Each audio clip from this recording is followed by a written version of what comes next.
Hey everybody, thank you so much for coming back and welcome to week 2 of our Daniel series group video. We hope you enjoyed our time together last week learning about the plan God had for Daniel despite some tough circumstances. Now maybe you're even able to see where God is doing the same thing in your life. Now, this week we'll talk for a few minutes about Daniel chapter 2, and then I have 3 questions for us to go over in our cell groups. Our hope is that this will inspire great focused conversations in all our cell groups, which will help us learn about Jesus and what it means to be a disciple. All right, ready for chapter 2? Here we go.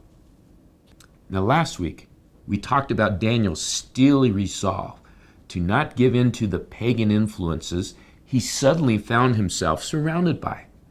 God honored this, and he began to rise in influence and leadership not only among his peers, but also in the eyes of the Babylonians.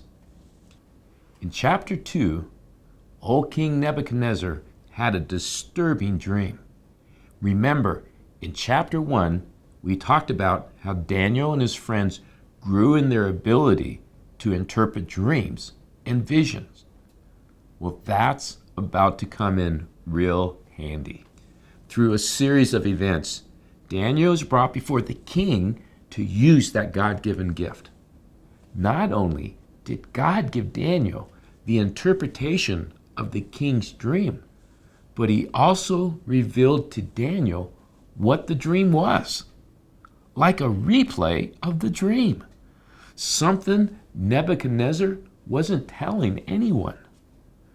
The king expected all the wise guys in his kingdom to be able to interpret his dream, even though he wouldn't tell them what the dream was. As you can imagine, this proved a little difficult, and no one was able to do it. But God had a different plan for Daniel. In Daniel 2:36, Daniel said, "This was the dream. Now we will tell the king its interpretation." So Daniel tells the king about his dream and what the meaning of the dream was.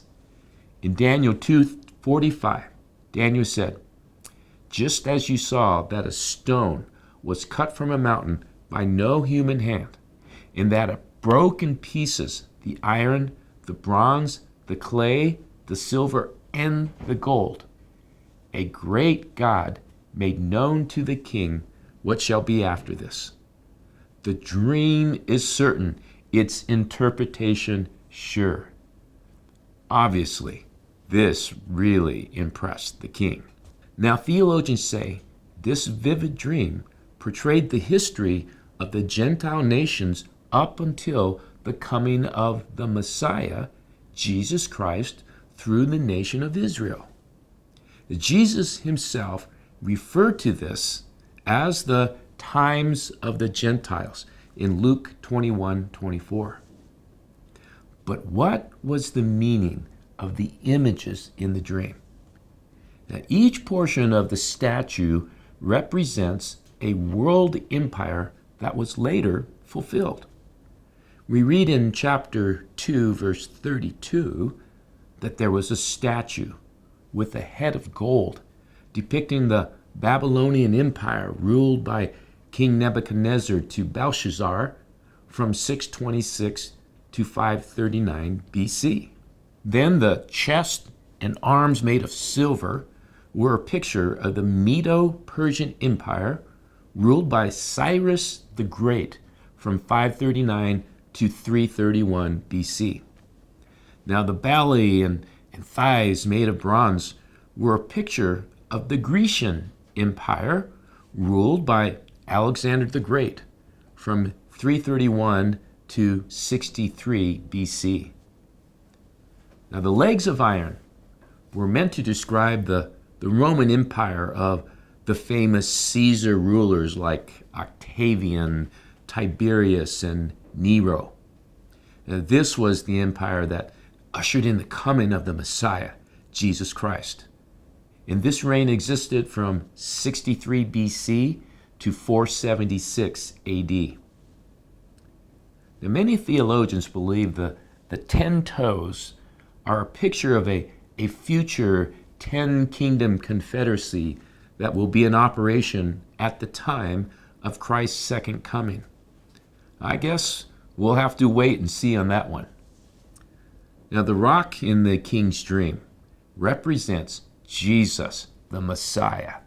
In Daniel 2:34 through 35, Daniel said, "As you looked, a stone was cut out by no human hand, and it struck the image on its feet of iron and clay and broke them in pieces. But the stone that struck the image became a great mountain and filled the whole earth." So now we live in the tension of the already and the not yet of the kingdom of God. Yes, the kingdom of God came breaking into the kingdom of darkness when Jesus came during his earthly ministry. But that kingdom won't come in fullness until Christ's second coming, where the 10 nations will be crushed and God's reign and rule will be established forever. Now, we can look back in awe of God's fulfillment of the prophetic dream given to King Nebuchadnezzar. And may it give us great faith as we long for the fulfillment of God's final kingdom to be fully established upon Christ's return. Now, the question we are prompted to ask ourselves is, what kingdom reigns in our hearts today? Answer the following questions with your cell group as we're challenged with the fascinating chapter of Daniel 2. Now, after I state the question, we will have it on the screen for a moment. We recommend that you pause the video at that time, discuss the question in your group, and then, when you're ready, hit play and move on to the next question. All right, here are the questions. Number 1, have someone in your group read Daniel 2:20 to 23. And how was God's sovereignty and providence expressed in these verses? Now push pause and discuss.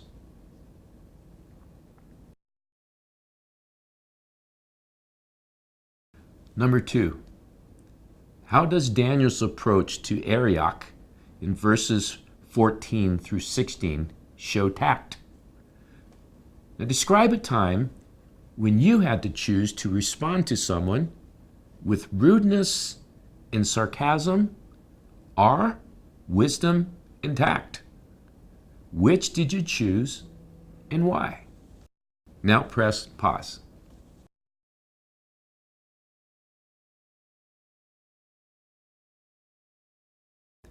Number 3, now picture that prayer meeting between Daniel and the boys, starting in verse 17.